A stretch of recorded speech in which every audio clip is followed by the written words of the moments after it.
Khyber Pakhtunkhwa assembly में senate की 11 नशिस्तों पर पोलिंग मुकम्मल हो गई है।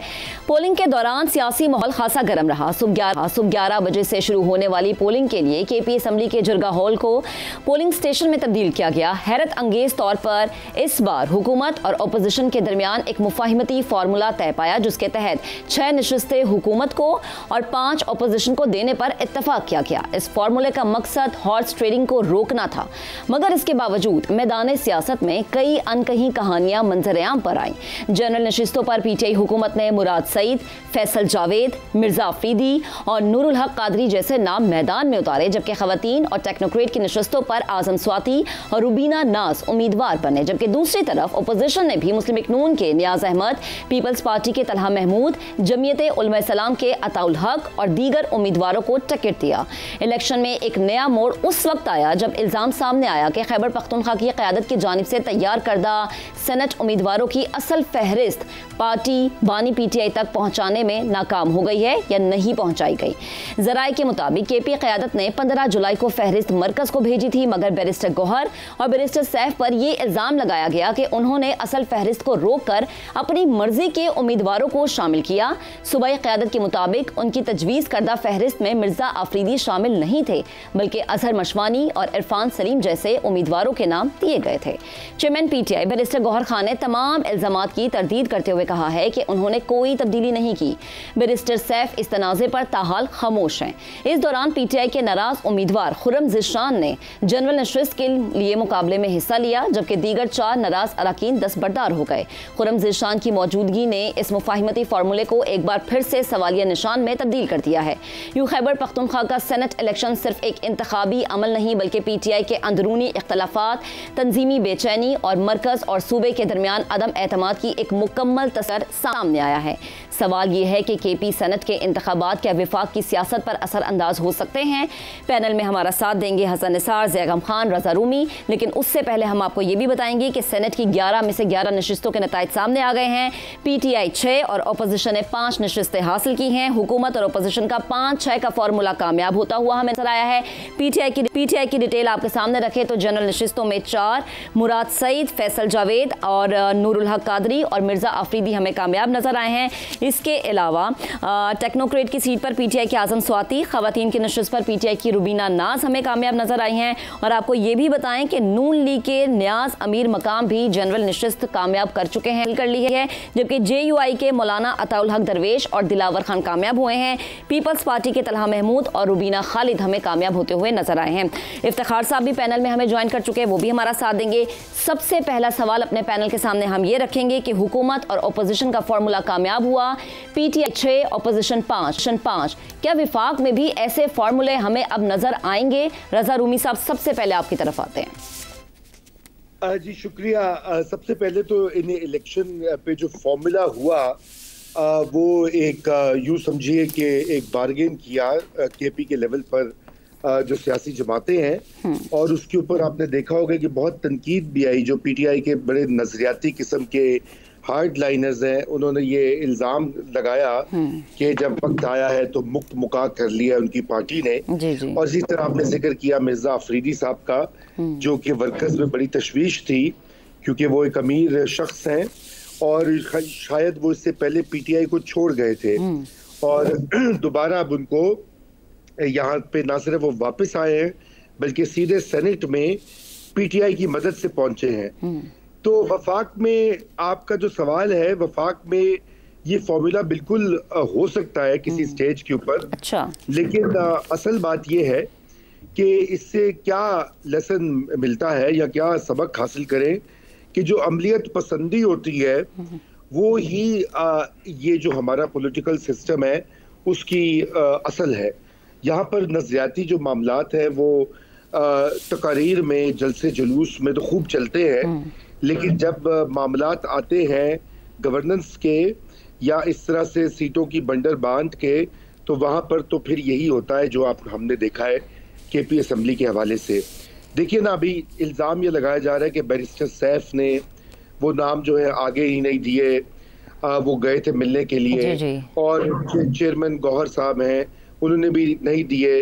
अब ये अजीबो गरीब बात है कि बैरिस्टर सैफ को किसने अपॉइंट किया अली अमीन गंडापुर साहब को किसने अपॉइंट किया, बैरिस्टर गौहर को किसने अपॉइंट किया, वो अपॉइंट करने वाले खुद ही इमरान खान साहब हैं। उन्हीं की मर्जी से ये सब जो मामलात हैं वो तय पाए हैं और अपॉइंटमेंट्स हुई हैं। उनका जिक्र नहीं करते। जो लोग नाकिदीन हैं, जो गुस्से का इजहार कर रहे हैं, पूरा उन्होंने बयानिया बनाया कि वर्कर्स जो हैं वो कल काफी रोना धोना भी हुआ। हाँ जी। लेकिन किसी ने ये सवाल नहीं किया कि अली अमीन गंडापुर और बैरिस्टर सैफ और अपॉइंट किसने किया और बिल आखिर में मंजूरी किसने दी। तमाम तर ये जो नाम थे, क्योंकि बैरिस्टर सैफ की तो मुलाकात हुई थी और वो ग्रीन सिग्नल लेकर आए थे जी। तो ये केपी के लेवल पे हुआ है। फेडरल लेवल पे होने में वक्त लगेगा और हकीकत यही है कि इसी में पीटीआई की जो सियासत है और इमरान खान साहब की खुद अपनी जो सियासत है और बका है वो इसी में मुज़मिर है कि वो सियासी कुव्वतों के साथ जो है कॉम्प्रोमाइज़ करे, एक तरीका निकाले बारगेन का, कॉम्प्रोमाइज़ का, ताकि वो सिस्टम के अंदर जाकर अपनी जगह बनाएं और मजीद अपने लिए तंगी और अपने वर्कर्स की तंगी ना क्रिएट करें। जी। तो रजा साहब, अगर ऐसे जैसे आपने कहा ना कि शायद हो सकता है कि आगे चल के किसी एक लेवल पे, किसी एक स्टेज पे ऐसे फार्मूले मंजूर भी होते हुए नजर आए और उन पर काम भी होता हुआ नजर आए, अगर ऐसे ही फार्मूले चलने लगे तो पीटीआई के लिए तो फिर बड़ी आसानी हो जाएगी। देखिए, आसानी मुज़मिर है। इसी तरह अभी तो वो फॉर्मूला मरकजी लेवल पे वो नहीं कहते ना, वो तो कहते हैं कि बाकी सियासी जमातें जो हैं वो हलाल नहीं है और वो उनसे कोई बातचीत नहीं करेंगे, कोई उनसे अंडरस्टैंडिंग नहीं करेंगे। यही उनका एक मौक़िफ़ रहा है पाकिस्तान तहरीक इंसाफ के बानी चेयरमैन का। वो कहते हैं कि उन्होंने बातचीत करनी है तो वो इस्टेब्लिशमेंट से करनी है, सियासी जमातों से नहीं करेंगे, सियासी कुव्वतों के साथ मिलकर नहीं चलेंगे। तो बात यह कि ये तो हकीकत और जो ज़मीनी हक़ाइक़ है उसके बरक्स है, क्योंकि इस्टेब्लिशमेंट तो भी बात नहीं करना चाह रही और उनको बिल आखिर इन्हीं कुव्वतों के साथ यही एक सबक है। बहुत से सियासतदानों का माजी में भी यही वतीरा रहा है। आप उठा लीजिए पूरे पाकिस्तान की तारीख, उसमें जब भी किसी सियासतदान ने अपनी जगह बनाई है सिस्टम के अंदर, वो इसी तरह के लेन देन और मुका जिसे कहा जाता है और यही जमहूरियत का खासा है दुनिया भर में। ये सिर्फ पाकिस्तान में नहीं, हिंदुस्तान में, बरतानिया में, जहां जहां ये जमहूरी निज़ाम है वहां पर इसकी जगह बनती है। जिस तरह की चीज इमरान खान साहब चाहते हैं, उसकी तरवीज करते हैं, वो बहुत आइडियलिस्टिक है और फिलहाल वो उनके हक में होती हुई नहीं दिखाई दे। ठीक है, ठीक है। हसन साहब, आपकी तरफ आते हैं। खैबर पख्तूनख्वा में सेनेट के इंतखाबात, मुफाहिमती फार्मूला अपनाया गया है या सियासी मुकमका हुआ है? यार एक मिनट ठहर जाएं। हमारे यहाँ बड़ी इस्तिलाहें बहुत पॉपुलर हैं।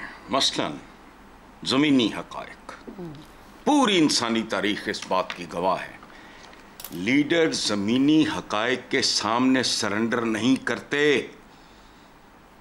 वो उनको तब्दील करते हैं। बाकी ये फॉर्च्यून हंटर्स होते हैं, ये दुकानदार होते हैं। ज़मीनी हक़ाइक़, हमारी अपनी तारीख, हमारे असलाफ की तारीख क्या है? ज़मीनी हक़ाइक़ तो बिल्कुल ही कुछ और थे। नहीं, बहरहाल हज़रत इब्राहीम की बात करते हो, या तो ये बातें छोड़ो, लुग़त से निकालो सारा कुछ। अच्छा, मुझे खुद पे तरस आता है। हम मिलावटी मलूकियत, अब इस पे गौर की ज़रूरत है लेकिन टाइम नहीं होता। हम मिलावटी मलूकियत को जमहूरियत समझ के लगे रहते हैं। प्रोग्राम भी चल रहे हैं, तकरीरें भी हो रही हैं, इलेक्शन भी हो रहे हैं। अच्छा, मेरे सैकड़ों कॉलम और दर्जनों मजबूए हैं। मैंने इन लोगों को हमेशा जमहूरिये हकारत से, प्रोटोकॉलिये और इस्तेहकाकिये लिखा है। देखो, ये जिसको हम जमहूरियत कहते हैं, टेम्परिंग, फार्मूले, समझौते, हेरा फेरी, करोड़ों अरबों के लेन देन, खरबों के, मैंने इनको कभी सीरियसली नहीं लिया और इसके नतायज से मेरा कोई लेना देना नहीं है। नाम नेहाद जमहूर यानी अवाम, वो सच्ची बात है यार, सबको बुरी लगे, क्या वो इस काबिल हैं कि मुंतखब कर सकें अच्छे बुरे को? सही। उनको तो मिलावटी और साफ और गंदे में तमीज नहीं है, होने नहीं दी गई। ये लंबा पेंडा होता है बीबी, ये अच्छे बुरे की तमीज, ये किधर जमहूरियत? बैठ जाते हैं हम, कभी कई सालों से कहते जा रहे हैं जमहूरियत, fair election, pre post raging, post raging, during election raging. क्या है ये? सो इसलिए प्लीज मैं इस काबिल नहीं हूं कि आपके सवाल का जवाब दे सकूं। सही, ठीक है।